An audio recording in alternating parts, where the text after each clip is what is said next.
EDSA kami, traffic. Ayan.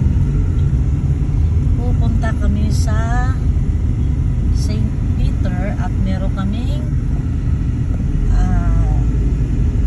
dadaluhan na makikiramay. Makikiramay kami sa aming kapitan na pumanaw na ang kanyang may bahay. Ninang siya ng aking anak, kaya kasama ko rin yung anak ko nandiyan sa likod. Nasaan ka ba? Dito makita. Ay, nasaan? Dito. Nasaan ka? Madilim kasi. Madilim kaya hindi ko siya nakikita masyado. So ngayon na kami pumunta kasi hindi namin alam kung kailan ang last na lamay. So ang alam ko pang 2 days, pang 2 nights yata ngayon.